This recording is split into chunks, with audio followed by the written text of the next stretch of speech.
Time to address the order. 1886.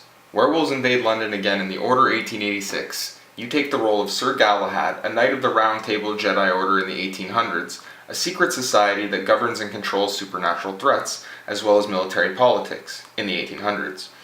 Similar to the Templars or the Freemasons, just with werewolves. As the story opens up, you're somewhere near the end of the game being tortured for heresy. As you escape your encounter, which you later learn your old comrades is who it is trying to stop you from escaping the main Knight facility, you are told you are guilty of treason before you jump off a bridge fugitive style to escape the pursuit. Thus ends the intro. You are thrown back a month and your ragtag squad of fellow knights are progressing through what seems to be a small fight on the streets, with the Knights of the Order and the British Army against a small rebellion force. It is later revealed to the player that small amounts of these rebel forces can actually transform into lycans, otherwise known as werewolves. However, as the game may have misled players, the game is not centric around the werewolves, but they are mainly a backdrop for the main story, which is about corruption within the Order, a la Star Wars prequels. Some may be disappointed in this fact, however it does not mean the game's story is not compelling. The story within the game, though not centric around werewolves, is a good one and well told through great script, cinematics, and voice acting. The problem with the game is it has a hard time distinguishing itself between a game and a movie, as it has some pacing problems that would come with a hybrid game like this. There are many points of plot advancing and character developing dialogue and cutscenes that are beautifully voice acted. However, they are long and keep the player out of action for significant periods of time. However, if the game were a film, it would be perfectly acceptable in terms of storytelling, as it's a great story and wonderfully told, just not quite paced right for a shooter game. Smaller cutscenes broken down between gameplay similar to that of the Uncharted series would have made much more sense, as it would involve the players slightly more and help to solve the game's pacing problems.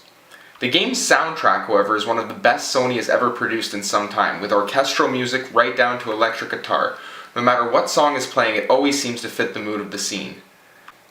The gameplay is as you would expect of a third-person shooter, with a style somewhere between Gears of War and Uncharted, with the shooting mechanics of the first and the melee mechanics of the latter. Weapon selection is somewhat limited to your basic handgun, sniper, shotgun, machine gun layout of a typical shooter, with some weapons having sidearms, but are mostly very generic. The game makes the mistake of Gears of War by making some of the cooler, more interesting weapons limited to certain levels or segments of the game. This can be disappointing, as some of these weapons are very cool, one example of which is a gun that shoots gas clouds around the enemy that you can later use flames or flares to ignite large groups of enemies. These weapons are refreshing to the gameplay. I only wish they had lasted longer. There is also a melee mechanic to the game similar to that of Uncharted, where you run up to the other character and you get a quick time event to punch them or knife them in the face, in a nice looking cinematic.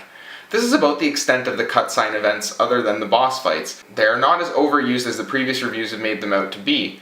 They are no more prevalent than other blockbuster games like Assassin's Creed or The Last of Us. Boss fights are few and far between in this game, with the final boss being a regurgitated version of the previous boss fight. This is probably the most disappointing thing in the game, where you can really start to see how the tail end of the game has been rushed. A classic reinforcement of the motto, if your game needs more time, please take it. The most disappointing factor in this game, and where it loses points, is its length. The lack of endgame content.